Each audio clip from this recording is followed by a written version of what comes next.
खेती करके अगर पॉलिटिक्स में आ रहे हैं तो ये उनका काम नहीं, वो किसान नहीं है, ये लोग पॉलिटिशियन हैं। ये लोग जो बॉर्डर पे हैं, ये लोग उत्पात मचाने आ रहे हैं, जैसे पिछली बार उत्पात मचाए। अपने अनाज का सही दाम मांगना क्या पॉलिटिक्स करना है? अपने अनाज का सही दाम बात करके भी किया जा सकता है। भीड़ इकट्ठी करके आपकी मांगों को मांग लिया जाए। अगर वो मांग जायज़ नहीं है तो खालिस्तान भी बना देना चाहिए आपको, और कश्मीर भी अलग कर देना चाहिए था। आंसू गैस के गोले छोड़े जाते हैं, गोलियां चलाई जा रही हैं किसानों पे।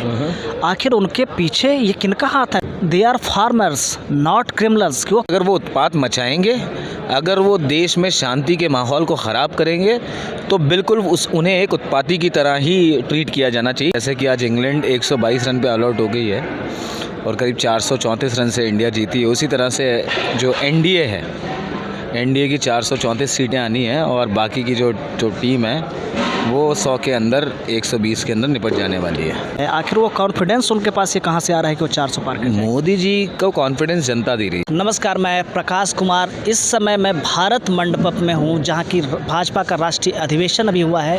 कल और आज 2 दिन थे। प्रधानमंत्री मोदी, जेपी नड्डा तमाम समेत बीजेपी के तमाम नेता यहाँ आए, उन्होंने यहाँ संबोधित किया और 400 पार का टारगेट रखा है कि अगली बार भाजपा 400 पार कर लेगी। इन्हीं मुद्दे पर बात करने के लिए हमारे साथ राजनीतिक विश्लेषक राजन सिंह हैं, उनसे हम बात करेंगे। नमस्कार, बहुत बहुत स्वागत है राजन जी आप। Thank you.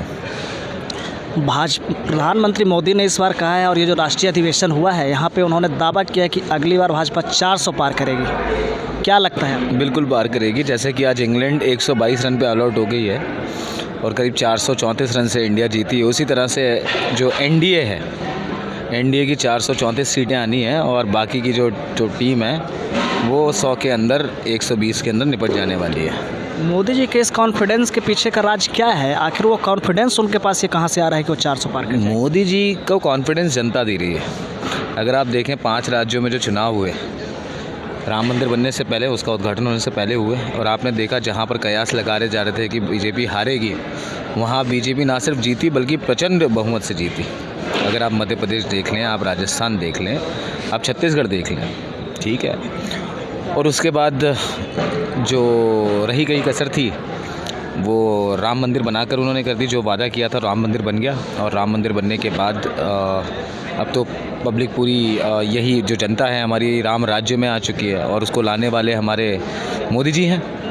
और उसके बाद जो फाइनल जो कील ठोकी जाती है कॉफिन के अंदर, वो जो सील कर दिया जाता है कि भाई ये सील हो गया चुनाव, वो उन्होंने वो जो हमारे यहाँ के कुछ लोग फंसे हुए थे जो कतर में, वहाँ से उन लोगों को वापस लाकर मोदी जी ने जो काम किया है, उसकी वजह से अब तो मोदी जी की जीत जो है वो सुनिश्चित है। और उसके बाद अगर आपने देखा होगा तो अभी अबू धाबी में भी एक मंदिर भी बनवाया गया मोदी जी के कहने पे जी।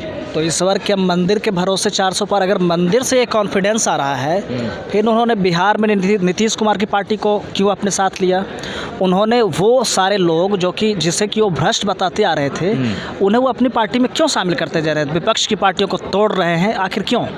विपक्ष की पार्टी को वो नहीं तोड़ रहे हैं। विपक्ष को समझ में आ चुका है कि अब हमारा कुछ ना होना है। तो जो समझदार व्यक्ति हैं वो जानते हैं कि मोदी जी जो है वो देश के विकास के लिए कार्य कर रहे हैं, और मोदी जी ने वो सब कुछ दे दिया जो पिछली सरकारें सिर्फ प्रॉमिस किया करती थी, ठीक है। तो मोदी जी ने वो मुद्दे ही ख़त्म कर दिए जिसके ऊपर चुनाव लड़े जाते थे अक्सर, राइट, जिसके ऊपर बड़ी बातें हुआ करती थी। तो अब विपक्ष को भी ये समझ में आ गया है कि अगर देखिए, विपक्ष में भी जो समझदार नेता है जो वाकई जनता का कार्य करने के लिए है, वो अब विपक्ष में रह के कार्य तो नहीं कर पा रहे थे, और उन्हें पता है जब कार्य हो ही रहा है पक्ष में जाने से, और पक्ष में कार्य चल ही रहा है, जब सत्ता पक्ष कार्य कर ही रहा है, तो क्यों हम भी कुछ कंट्रीब्यूट करें सत्ता पक्ष में जाकर। और वो लोग खुद आ रहे हैं, मोदी जी उनकी सरकार नहीं तोड़ रहे। विपक्ष के लोग कर रहे हैं कि वो लोग खुद नहीं आ रहे हैं, उसके पीछे ईडी लगा दी जा रही है। ईडी के डर से उन लोगों को लाया जा रहा है, ईडी का डर दिखा कर। आखिर ये ईडी और सीबीआई का बेजा इस्तेमाल मोदी सरकार क्यों कर रही है? विपक्ष का तो इसने कहा मोदी जी इसका इस्तेमाल कर रहे हैं। किसी भी करप्ट व्यक्ति के ऊपर ईडी तो जाएगी ही जाएगी, सीबीआई तो जाएगी ही जाएगी। बहुत सारे ऐसे नेता जिनके यहाँ नहीं गई है, जो करप्ट नहीं है। तो अगर आपने करप्शन किया है तो आप ईडी से डरिए, अगर आपने करप्शन नहीं किया है तो आप ईडी से क्यों डरेंगे, सीबीआई से क्यों डरेंगे? अजीत पवार महाराष्ट्र में अभी उप मुख्यमंत्री हैं, उन पर 60,000 करोड़ का घोटाले का इल्ज़ाम प्रधानमंत्री ने खुद लगाया, और जब वो उनकी तरफ आ गए हैं तो जांच बंद हो गई है। तो ऐसे ये तो देखने में आ रहा है कि अगर वो विपक्ष में है उस पर ईडी लगा दो, और जैसे ही वो बीजेपी में आ रहा है वो उसके ऊपर से सारे इल्ज़ाम हट जा रहे हैं, उसके ऊपर ईडी की जांच भी रुक जा रही है। देखिए, ऐसा तो अभी तक किसी ने नहीं कहा है कि ईडी की जांच रोकी गई है। जो भी काम चल रहा है वो तो चल ही रहा है। अगर वो दोषी हैं तो उनको बिल्कुल सज़ा मिलेगी। उनको ईडी और जो सीबीआई है जो अपनी रिपोर्ट प्रस्तुत करेगी उसमें अगर वो दोषी निकलते हैं तो बिल्कुल उनके ऊपर सज़ा होगी, राइट। अगर आप बात करें सिर्फ इल्ज़ाम लगाने से, कि चलिए मोदी जी ने इल्ज़ाम लगाया, आज वो बीजेपी में हैं, मैं मानता हूँ अजीत पवार जी बीजेपी में हैं, मगर अभी तक उन पर कोई भी आरोप जो है वो स्थापित नहीं हुआ, यानी कि आरोप जो है वो कंप्लीट नहीं हुआ है, यानी कि साबित नहीं हुआ है। साबित होगी तो मोदी जी उनको रखेंगे ही नहीं, मोदी जी निकाल बीच एक और खबर ये है कि जो किसान आंदोलन का पार्ट 2 शुरू हो गया है। दिल्ली के तमाम बॉर्डर पे कीलें ठोक दी गई हैं, पूरी सड़क को बंद कर दिया गया है। किसान वहाँ रुके हुए, उन्हें दिल्ली आने से रोका जा रहा है। तो किसानों के आंदोलन को सरकार क्यों नहीं हैंडल कर पा रही है? एमएसपी उन्हें क्यों नहीं दी जा रही है? किसान का काम क्या है ये बताइए पहले। किसान का काम है खेती करना, और उसके बाद उसको उसकी उपज का सही दाम मिले। खेती करके अगर पॉलिटिक्स में आ रहे हैं तो ये उनका काम नहीं, वो किसान नहीं है, ये लोग पॉलिटिशियन हैं। अगर ये पॉलिटिक्स करने दिल्ली में आएंगे तो बिल्कुल उनको कोई मना नहीं करेगा। किसान नहीं है जो ये लोग जो बॉर्डर पे हैं, ये लोग उत्पात मचाने आ रहे हैं, जैसे पिछली बार उत्पात मचाए। अपने अनाज का सही दाम मांगना क्या पॉलिटिक्स करना है? अपने अनाज का सही दाम बात करके भी किया जा सकता है। तो उन्होंने तो बात करके देख लिया, पिछली बार भी मोदी सरकार बात कर रही थी, लेकिन सरकार ने अभी तक कोई एमएसपी लागू किया ही नहीं है। देखिए, अब मैं वही बोल रहा हूँ, अगर सिर्फ भीड़ इकट्ठी करके आपकी मांगों को मांग लिया जाए, अगर वो मांग जायज़ नहीं है तो खालिस्तान भी बना देना चाहिए आपको, और कश्मीर भी अलग कर देना चाहिए था। समझ में आ रहा है आपको? अगर भीड़ इकट्ठी करके अगर हम सरकार मांग ले, अगर कोई उसके अंदर उन बातों में अगर वाकई वो बातें सत्य हों और उन बातों को मानने योग्य हो तो उसको बिल्कुल माना जाएगा, नहीं तो फिर खालिस्तान को भी माना जाना चाहिए इस तरह से तो, और कश्मीर को भी पाकिस्तान को वापस दे देना चाहिए। लेकिन किसानों की एक अपनी मांग है, सरकार उनके साथ लगातार बात भी कर रही है, तो उन बातों के बीच आप हर रात वहाँ पे आंसू गैस के गोले छोड़े जाते हैं, गोलियाँ चलाई जा रही हैं किसानों पे। आखिर उनके पीछे ये किनका हाथ है? सरकार क्या? अभी MS स्वामीनाथन को भारत सरकार ने भारत रत्न दिया। उनकी जो बेटी है सौम्या स्वामीनाथन, उन्होंने कहा कि they are farmers not criminals, कि वो क्रिमिनल नहीं है कि आप इस तरीके से आप बिहेव कर रहे हैं, कि उनके लिए आप जेल बना रहे हैं, जेलों में डाल रहे हैं। तो आखिर किसानों के साथ किसानों जैसा सलूक क्यों नहीं किया जा रहा है? उनकी मांगों को गंभीरतापूर्वक सरकार क्यों नहीं ले रही है? देखिए, सबसे बड़ी बात किसानों को, जैसे कि हमने पहले भी बात की, किसानों का काम है खेती करना, वो खेती करें, उनके लीडर को भेजें यहाँ पर, लीडर बात करेंगे। और अगर लीडर ही बिकाऊ है, अगर लीडर की कुछ इस तरह की बातें हैं जो कि सरकार नहीं मान सकती है, अगर हम देखें तो सरकार को सिर्फ लोगों की ऐसा तो है नहीं है कि वो सरकार हर किसी की बात मान जाए, क्योंकि उन्हें भी देश चलाना है सरकार को। क्या सही है क्या गलत है, कल को इनकी बात मानेंगे, कल को कोई और आकर कुछ और भी अप्रत्याशित और कोई जो ऐसी चीज़ मांगेगा जो कि पॉसिबल ही नहीं है। तो जो चीज़ें मांगने लायक हैं, जो चीज़ें डिस्कस करने लायक है, उन पर आप बात कीजिए, बिल्कुल सरकार उस पर काम करती है।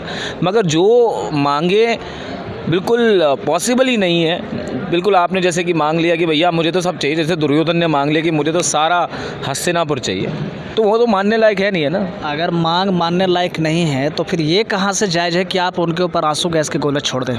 यदि उनके लिए सड़क पे कीले ठोक दें, वो इसी देश के नागरिक है ना। बिल्कुल, मगर अगर वो उत्पात मचाएंगे, अगर वो देश में शांति के माहौल को ख़राब करेंगे तो बिल्कुल उन्हें एक उत्पाती की तरह ही ट्रीट किया जाना चाहिए, ये मैं मान रहा हूँ। अगर आपको बात करनी है, आपकी मांगे हैं, तो आप नॉर्मल तरीके से अपने कुछ लीडर चुनिए, उन लीडर को भेजिए। आपकी मांगे जायज़ होनी चाहिए, आपकी मांगे ऐसी बिल्कुल नहीं होनी चाहिए कि आप चांद मांग लीजिए, ठीक है। आपकी मांगे जायज़ होनी चाहिए, सरकार बिल्कुल उस पर विचार करेगी। अगर आप उत्पात मचाने की नीयत से आएंगे तो बिल्कुल आप एक उत्पाती की तरह ही ट्रीट किए जाएंगे। राहुल गांधी इस बीच न्याय यात्रा उनकी चल रही है मणिपुर से लेकर मुंबई तक।